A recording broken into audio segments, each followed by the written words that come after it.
Good morning, students.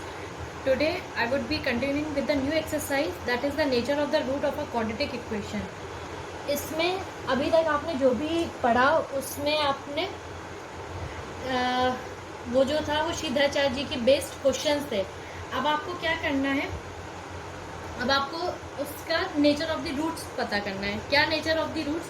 आप सभी को पता है डिस्क्रिमिनेंट हम लोग को फाइंड आउट करना पड़ता है. अगर डिस्क्रिमिनेंट की वैल्यू ग्रेटर देन 0 है तो आपका वो रूट कैसा होगा? Real and unequal.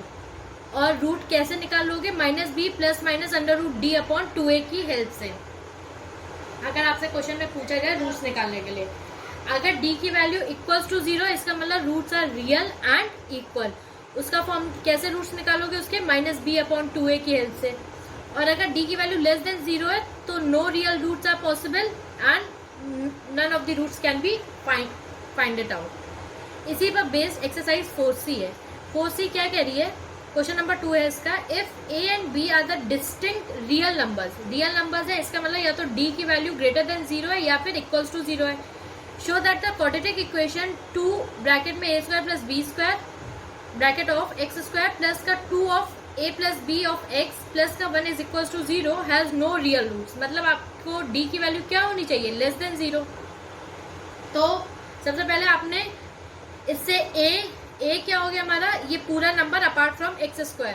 b क्या हो गया? 2 ब्रैकेट में a प्लस b. और c क्या हो गया हमारा? 1. और d का फॉर्मूला क्या होता है? b² माइनस का 4ac. तो b² मतलब a प्लस b का होल स्क्वायर का फॉर्मूला लगाइएगा.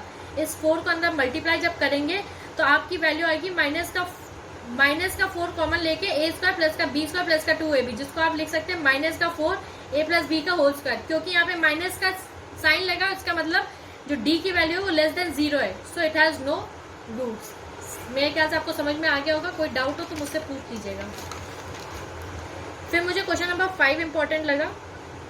क्वेश्चन नंबर 5 कह रहा है for what value of k are the roots of the quadratic equation kx bracket of x minus 2 root 5 plus 10 is equal to 0 has real and equal. आपकी बात पहले ही से दे रखा है कि रूट्स कैसे होंगे? Real and equal. और ये आपकी क्वाड्रेटिक इक्वेशन है. तो आपको दिखाई दे रहा है कोई x² के फॉर्म में तो कुछ दे नहीं रखा है.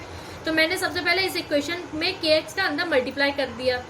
तो kx से जब मल्टीप्लाई करेंगे तो kx² माइनस का 2 रूट 5 kx प्लस का 10. अब आपको दिखाई दे रहा होगा ये क्वाड्रेटिक इक्वेशन है. तो इसमें a की वैल्यू क्या हो गई? k. b की वैल्यू हो गई -2 रूट 5 k और c की वैल्यू हो गई 10, जो कि मैंने यहाँ पे लिख दिया है. और d की वैल्यू क्या होती है? b² equals to -4ac. तो b² मतलब -2 रूट 5 k का होल स्क्वायर माइनस का 4a और c की respective values. Minus minus plus हो जाएगा. 2 2 ज़ा 4 रूट 5 इंटू रूट 5 5 हो जाएगा. तो 5 4 ज़ा 20. तो 20k² माइनस का 40k. इन दोनों में से आपको क्या समझ में आ रहा है? 20k कॉमन ले लेंगे तो क्या बचेगा? k-2.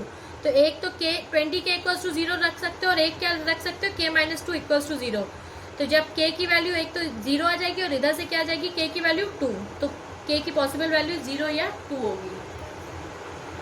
फिर क्वेश्चन नंबर 10 इंपॉर्टेंट है.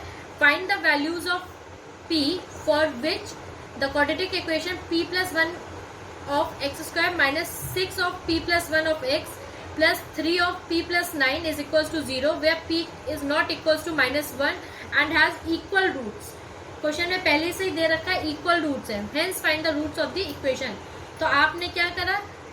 इस इक्वेशन को लिख दिया, इसमें a b और c निकाल दिया. आप चाहते क्वेश्चन में डायरेक्टली कहा गया है find the roots of the equation. तो क्योंकि इसमें दे रखा हैज इक्वल रूट्स है मतलब रियल और इक्वल है. तो मतलब -b अपॉन 2a की तो हेल्प से भी तो इक्वेशन आ सकती थी. तो अगर आप -b क्या रखते तो अगर आप इसको क्या लिख सकते थे? माइनस का साइन कॉमन लेके 6p प्लस 6 और 2. और a की वैल्यू क्या हो सकती थी आपके पास? p plus 1. यही तो होती. क्या इसको आप मानो इससे 6 और कॉमन ले सकते हैं. तो माइनस का 6 कॉमन ले लिया तो क्या बचा? p plus 1. तो ये p प्लस 1 कट जाता है. 2 1 ज़ा 2 2 3 ज़ा 6. तो -3 वैल्यू आपके पास डायरेक्टली आंसर में आ जाती. पर लेकिन मैंने इसको थोड़ा सा लेंथी वे में सॉल्व करा हुआ है, तो आप देख लीजिएगा अपने हिसाब से. दोनों तरीका है, एक बार इससे अपने आप से करने की कोशिश करिएगा। क्यों? क्योंकि यहाँ पे ऑलरेडी क्वेश्चन में दे रखा है इक्वल रूट्स हैं। अगर इक्वल रूट्स है तो फॉर्मूला क्या लगेगा, माइनस का b/2 है, तो ये माइनस साइन और ये माइनस साइन जो था वो कट जाएगा, तो प्लस का 3 आ जाएगा। तो आपको डायरेक्टली, तो आपको इतना बड़ा प्रोसीजर करने की जरूरत ही नहीं पड़ेगी। If the roots of the equation this is equal are real and equal, again इसमें कह रहा है show that either a is equal to 0 और a³ + b³ + c³ is equal to 3abc। तो कुछ नहीं, मैंने क्या करा, abc कर दिया, क्योंकि अब की बार क्वेश्चन में दे रखा है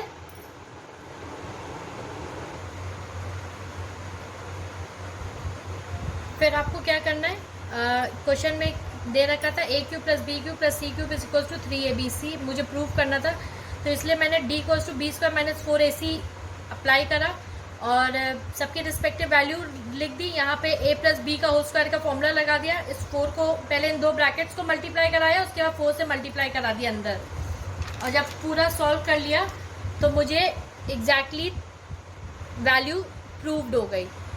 मेरे ख्याल से आपको कोई भी क्वेश्चंस करने प्रॉब्लम नहीं आएगी, क्योंकि it all totally based upon the calculation. करके देखिएगा, कोई डाउट हो तो मुझसे पूछेगा। आपका आज का होमवर्क ये है कि जितने भी रिमेनिंग क्वेश्चंस है 1 to लेके 15 तक, उसको कंप्लीट करिएगा। And if you have any doubt you can free to call. Thank you class for today.